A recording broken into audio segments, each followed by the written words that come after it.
প্রিয় শিক্ষার্থীবৃন্দ, সবাইকে শুভেচ্ছা জানাচ্ছি। আজকের জীববিজ্ঞান প্রথম পত্র অনলাইন ক্লাসে সবার সুস্বাস্থ্য কামনা করে শুরু করছি আজকের অনলাইন ক্লাস। জীববিজ্ঞান প্রথম পত্রের তোমাদের অধ্যায় 10, যেটা হচ্ছে উদ্ভিদ প্রজনন, এই সংক্রান্ত বিষয় নিয়ে আমরা আজকে আলোচনা করব। আমি মোহাম্মদ জাহাঙ্গীর আলম তরফদার, প্রভাষক, উদ্ভিদবিদ্যা বিভাগ, সরকারি আমির মালিক কলেজ, টাঙ্গাইল।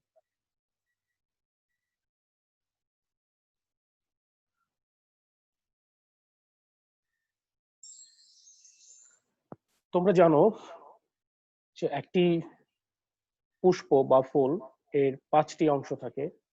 একটি আদর্শ ফুল যাকে বলি আমরা, সেই আদর্শ ফুলের 5টি অংশ থাকে। সেই আদর্শ ফুলের 5টি অংশের মাঝে 2টি স্তবক হলো মূলত উদ্ভিদের প্রজননের সাথে সরাসরি সম্পৃক্ত। একটা হলো পুংস্তবক আর একটা হলো স্ত্রী স্তবক। আজকে আমরা যেটা জানতে যাচ্ছি বা যে বিষয়টা আমরা শিখতে যাচ্ছি সেটা হচ্ছে আবৃতবীজ উদ্ভিদের স্ত্রী গ্যামেটোফাইটের বিকাশ। স্ত্রী গ্যামেটোফাইট এটা খুবই গুরুত্বপূর্ণ, অত্যাবশ্যকীয় একটা ব্যাপার। যে আমরা যদি বলি যে একটি ফুলের 5টি অংশের একটি হলো স্ত্রীস্তবক, আর এই স্ত্রীস্তবকের 3টি অংশ থাকে। একটি হলো গর্ভাশয়, গর্ভদণ্ড, গর্ভমুণ্ড। এই গর্ভাশয়ের যে অংশটা মেগাস্পোর ধারণ করে তা হলো মেগাস্পোরাঞ্জিয়াম। অর্থাৎ একটি স্ত্রী ফুলের স্ত্রীস্তবকের তার যে গর্ভাশয় রয়েছে সেখানে একটা মেগাস্পোর থাকে। একটা মেগাস্পোর মানে একটু বড় রকমের একটা স্পোর থাকে। সেই স্পোরটাকে আমরা মেগা স্পোর বলছি। আর এই মেগাস্পোরটা যে ধারণ করে, যার মাঝে মেগাস্পোরটা থাকে, সেটাকে আমরা বলছি মেগাস্পোরাঞ্জিয়াম। এই প্রত্যেকটা গর্ভাশয়ে বা একটা গর্ভাশয়ে একটি করে প্রকোষ্ঠ থাকে। সেই প্রকোষ্ঠের গায়ে একাধিক মেগাস্পোরাঞ্জিয়াম থাকে। অর্থাৎ একটা গর্ভাশয় বা ওভারি এর ভিতরে একটা চেম্বার থাকে। সেই চেম্বারের গায়ে একাধিক মেগাস্পোরাঞ্জিয়াম থাকে। তোমরা যদি ভালো করে চিন্তা করে দেখো তাহলে দেখবে যে ওই মেগাস্পোরাঞ্জিয়ামটা অ্যাকচুয়ালি হচ্ছে ডিম্বক। আমরা জবা ফুলের প্র্যাকটিক্যাল করতে যেয়ে দেখেছি যে জবা ফুলের যে গর্ভাশয় রয়েছে, যে ওভারি রয়েছে, সেই ওভারির ভিতরে তার কতগুলো ডিম্বক থাকে।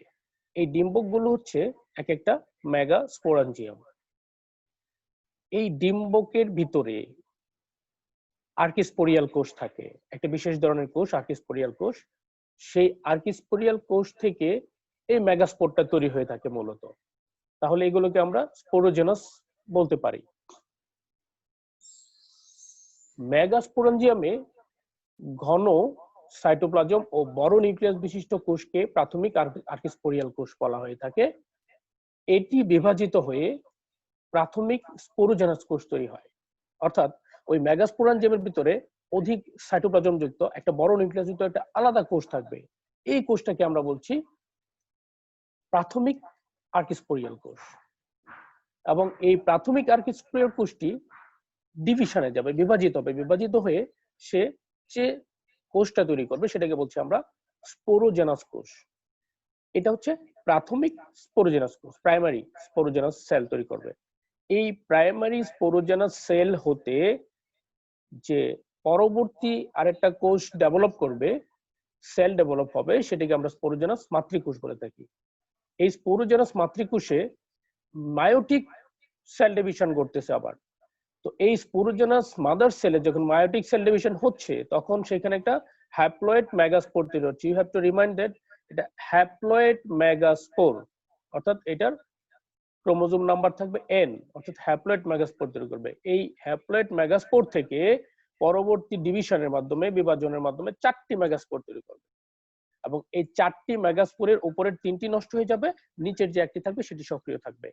এই নিচের সক্রিয় মেগাস্পোরটি পরবর্তীতে ফিমেল গ্যামেটোফাইট বা স্ত্রী গ্যামেটোফাইট গঠনে অংশ নিয়ে থাকে। মেগাস্পোর বিকশিত হবে, ডেভেলপ হবে এবং ডেভেলপ হয়ে স্ত্রী গ্যামেটোফাইট এবং তার ভিতরে একটা ডিম্বাণু তৈরি করবে। অর্থাৎ এই ডিম্বাণু গঠনের প্রক্রিয়াটাকে আমরা মেগা গ্যামেটোজেনেসিস বলে থাকি। এই সময়ে এই মেগাস্পোরে যে গঠন প্রক্রিয়াটা, সেই ক্ষেত্রে যদি মেগাস্পোর একটা থাকে, অর্থাৎ ভ্রূণথলি তৈরি করার সময় মেগাস্পোর যদি কেবল একটি থাকে, তখন এটাকে আমরা বলি মনোস্পোরিক ভ্রূণথলি। আবার যদি দুইটি থাকে, তখন আমরা সেটাকে বলি বাইস্পোরিক ভ্রূণথলি। আবার যদি তিনটি থাকে, তখন আমরা সেটাকে বলতেছি টেট্রাস্পোরিক ভ্রূণথলি। এখন আমরা জানি বা এটা গবেষণায় দেখা গিয়েছে যে মূলত 75% আবৃতবীজ উদ্ভিদে এই মনোস্পোরিক ভ্রূণথলি থাকে। মেগাস্পোর হলো গ্যামেটোফাইটের প্রথম কোষ। প্রথম মাইটোসিসের ফলে উৎপন্ন দুইটি কোষ, অর্থাৎ একটা মাইটোসিস সেল ডিভিশন। কোথায় মাইটোসিস সেল ডিভিশনটা ঘটবে? সেই মেগাস্পোরে ঘটবে। মেগাস্পোরে প্রথম মাইটোসিসের ফলে দুইটি কোষ উৎপন্ন হবে। দুইটি কোষ উৎপন্ন হয়ে এরা দুই প্রান্তে চলে যাবে, ওই যন্ত্রটার দুই দিকে চলে যাবে, অর্থাৎ একটা ডিম্বক মূলের দিকে আর একটি ডিম্বক রন্ধ্রের দিকে। সুতরাং এই প্রক্রিয়ার কারণে, অর্থাৎ দুইটি নিউক্লিয়াস দুই দিকে চলে যেয়ে একটা মাকু যন্ত্রের মতো, একটা অনেকাংশে মাকু যন্ত্রের মতো একটা দুই প্রান্ত বিশিষ্ট বা দুই মেরু বিশিষ্ট একটা যন্ত্রের মতো তৈরি করবে। এটাকে আমরা মাকু যন্ত্রের সাথে তুলনা করতে পারি। এই মাকু যন্ত্রের দুই প্রান্তে নিউক্লিয়াসের আবার মাইটোসিস সেল ডিভিশন হবে। মাইটোসিস সেল ডিভিশন হওয়ার পরে চারটি নিউক্লিয়াস তৈরি হবে। এভাবে তৃতীয়বার বিভাজনের ফলে মোট 8টি নিউক্লিয়াস তৈরি হচ্ছে। 8টি নিউক্লিয়াস তৈরি হওয়ার পর দেখা যাচ্ছে যে 8টি নিউক্লিয়াস তৈরি হচ্ছে উভয় প্রান্তে, যে আগের যে মাদার সেল গুলো ছিল সেখানে এই ঘটনাটা ঘটেছে এবং 8টা সেল তৈরি হয়েছে টোটাল। 8টা সেল থেকে দেখা গেছে ডিম্বক মূলের দিক থেকে একটি এবং ডিম্বক রন্ধ্রের দিক থেকে একটি, অর্থাৎ একটি একটি করে দুইটি নিউক্লিয়াস এসে এই যন্ত্রটার মধ্যখানে অবস্থান করছে, অর্থাৎ এই ভ্রূণথলিটার মধ্যখানে অবস্থান করছে। এবং উপরে রয়ে গেল তিনটি, নিচে রয়ে গেল তিনটি। যন্ত্রের ডিম্বক মূলের দিকে তিনটিকে বলা হচ্ছে প্রতিপাদ কোষ এবং ডিম্বক রন্ধ্রের দিকে যে বাকি তিনটি কোষ রয়েছে সেটাকে বলা হচ্ছে ডিম্বক যন্ত্র। এবং এই যে ডিম্বক রন্ধ্রের দিকে তিনটি যে মিলে ডিম্বক যন্ত্র বলছি আমরা, এই ডিম্বক যন্ত্রের মাঝখানের যে বড় কোষটি আছে সেটাকে আমরা বলে থাকি ডিম্বাণু। আর এইভাবেই আমার একটি সম্পূর্ণ ভ্রূণথলি গঠিত হয়ে থাকে। আমরা যদি ছবিতে দেখি তাহলে দেখা যাচ্ছে যে প্রথমে বলেছিলাম যে মাঝস্থল থেকে দুইটি চলে যাচ্ছে দুই দিকে, দুইটি নিউক্লিয়াস প্রথম মাইটোসিস বিভাজনের মধ্যে 2 2 4 4, তারপরে আরেকটা তৃতীয়বার ডিভিশন হলে 4 4 8 8টা এখান থেকে একটা চলে আসছে, এখান থেকে একটা চলে আসছে, দুইটা চলে আসছে মাঝখানে, উপরে তিনটি রয়ে গেল, নিচে তিনটি রয়ে গেল। আমার এই ক্ষেত্রে সেন্ট্রাল সেল যেটা, এটাকে আমরা সেকেন্ডারি নিউক্লিয়াস বলে থাকি। এই দুইটিকে আমরা একত্রে সেকেন্ডারি নিউক্লিয়াস বলে থাকি। আর ডিম্বক রন্ধ্রের দিকে যে তিনটি কোষ রয়েছে, ডিম্বক যন্ত্র যেটাকে আমরা বলি সিনার্জিডস, দুইটা দুই পাশে মাঝখানের যে বড় নিউক্লিয়াস বিশিষ্ট কোষটি রয়েছে এটাকে আমরা ডিম্বাণু বলে থাকি। আর এই পাশের তিনটিকে আমরা বলি প্রতিপাদ কোষ। এটাকে এই ছবিতে আরেকটু স্পষ্ট করে সুন্দর করে বোঝানো আছে, এইটা তোমরা ভালো করে খেয়াল করবে, ছবিটা ভালো করে খেয়াল করবে, তাহলে তোমাদের কাছে অনেকটাই স্পষ্ট হয়ে যাবে। আশা করি পুরোটাই স্পষ্ট হয়ে যাবে।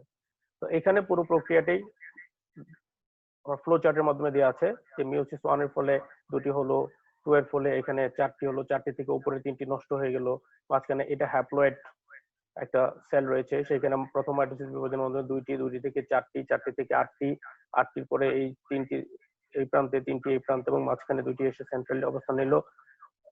এখানে এভাবে একটি এমব্রায়ো স্যাক তৈরি হলো। তোমরা পুরো প্রক্রিয়াটি যদি এইভাবে দেখো যে ওভারি বিফোর মেগাস্পোরোজেনেসিস পূর্বে একটা গর্ভাশয়ে এই কোষগুলো থাকে। কোষের মাঝে একটি কোষ আমি বলেছিলাম মার্কিস্পোরিয়াল কোষ থাকে, সেখানে এই মেগাস্পোর মাদার সেল তৈরি করতেছে এবং মিওসিস ডিভার্সনের মাধ্যমে সেই একই কাহিনী একটু আগে যেগুলো বলেছি যে এখানে চারটি হবে, চারটির মাঝে একটি সক্রিয় থাকবে, এই সক্রিয়টা পরবর্তীতে আবার চারটি, এভাবে মাইটোসিস ডিভিশনের মাধ্যমে শেষ পর্যন্ত সে ভ্রূণথলি গঠন করতে পেরেছে। একটি ভ্রূণথলি সম্পূর্ণভাবে একটি এমব্রায়ো স্যাক বা ভ্রূণথলি গঠিত হয়েছে, যার মাঝখানে সেকেন্ডারি নিউক্লিয়াস রয়েছে এবং দুই পাশে একটি ডিম্বক যন্ত্র, তার মাঝে ডিম্বাণু রয়েছে এবং অপর পাশে প্রতিপাদ কোষ রয়েছে। এটি হচ্ছে মূলত একটি গ্যামেটোফাইটিকের বা তোমার হচ্ছে একটি স্ত্রী গ্যামেটোফাইটের বিকাশ। তো এইখানে আমরা যে প্রথমে আমি যে কথাগুলো বলেছিলাম সেটা হচ্ছে যে এখানে একটি আদর্শ ফুলের কি কি গঠন থাকে, সেই গঠনের মাঝে এই যে অংশটা অভারি বা গর্ভাশয় বলেছিলাম, গর্ভাশয়ের একটি প্রকোষ্ঠ থাকে, সেই প্রকোষ্ঠের ভিতরে একাধিক মেগাস্পোরাঞ্জিয়াম থাকে, যেগুলোকে আমরা ওভিউল বা ডিম্বক বলে থাকি। যে খেয়াল করে দেখো এখানে দুই পাশে করে 2 4 6টা রয়েছে। তো এই ওভারির ভিতরে ওভিউল থাকে, ওভিউলটা তারপরে এমব্রায়োসাইট সাইট গঠন করবে এবং শেষ পর্যন্ত আমাদের ডিম্বাণু গঠন করাটা হচ্ছে আমাদের মূল উদ্দেশ্য, ভ্রূণথলি সহ। হ্যাঁ, তো এখানে location of ovule inside ovary, ওভারির ভিতরে একটা ওভিউলিক মানে ওভিউলটা ওভারির ভিতরে কোথায় থাকে সেটা এখানে দেখানো হয়েছে, যে স্টিগমা আছে, স্টাইল আছে, ওভারি ওয়াল আছে, লোকিউল আছে। লোকিউল মানে হচ্ছে যে সে প্রকোষ্ঠের কথা বলা হয়েছে। তারপরে হচ্ছে ওভিউল, ওভিউলের ভিতরে এমব্রায়োসেক এবং এমব্রায়োসেক, এই পুরো বিষয়টা হচ্ছে অর্থাৎ ওভারি ওয়াল, লোকিউল, ওভিউল এবং এমব্রায়োসেক, এগুলো মিলে হচ্ছে ওভারি। এখানে সেই প্রক্রিয়াটাকে একটু চিত্রের সাহায্যে বোঝানো হচ্ছে যে একটা আদর্শ ফুলের স্ত্রীস্তবক থেকে যে ওভারি আছে, ওভিউল আছে এবং মেগাস্পোর মাদার সেল, প্রথমে সেটা ডিপ্লয়েড থাকে, ডিপ্লয়েড থেকে সেটা মিওসিস সেল ডিভিশনের কারণে সেটা হ্যাপ্লয়েড হয়, হ্যাপ্লয়েড হওয়ার পরে এখানে একটা মিওসিস সেল ডিভিশন হয়। আমরা জানি মিওসিস সেল ডিভিশনে 4টা কোষ তৈরি হয়, 4টা কোষের উপরে 3টি নষ্ট হয়ে যাচ্ছে, নিচের একটি সক্রিয় থাকছে এবং এটা কিন্তু হ্যাপ্লয়েড, অর্থাৎ শেষ পর্যন্ত যেটি সক্রিয় রয়েছে সেটা হচ্ছে আমার হ্যাপ্লয়েড মেগাস্পোর। এই মেগাস্পোরটি পরবর্তীতে মাইটোসিস ডিভিশনের মাধ্যমে 1 2 3 অর্থাৎ 3বার মাইটোসিস ডিভিশন ফলে সে পরবর্তী পর্যায়ে 8টি কোষ বিশিষ্ট বা নিউক্লিয়াস বিশিষ্ট একটা এমব্রায়োসাইট তৈরি করতেছে এবং সেখানে দুই পাশে 2টি এবং এক পাশে হচ্ছে মধ্যখানে এসে 2টি নিউক্লিয়াস যুক্ত হচ্ছে, সেকেন্ড নিউক্লিয়াস, এবং দুই পাশে 2টি থাকতেছে দুই প্রান্তে, দুই পোলার রিজিয়নে। এইভাবে হচ্ছে আমাদের একটি এমব্রায়োসাইট বা ভ্রূণথলি সম্পূর্ণ বিকশিত হচ্ছে। সুতরাং এই বিষয়টি চিত্রের সাহায্যে যখন পড়বে, সুন্দর করে ডায়াগ্রাম গুলো বোঝার চেষ্টা করবে, আশা করি সবার কাছে ক্লিয়ার হয়ে যাবে। সবাইকে আবারও শুভেচ্ছা, আবারও স্বাগতম জানাচ্ছি। ভালো থেকো সবাই, সবসময় নিরাপদে থাকবে, সামাজিক দূরত্ব মেনে চলবে এবং নিজের কাজগুলো নিজে গুছিয়ে রাখবে। খুদা হাফেজ।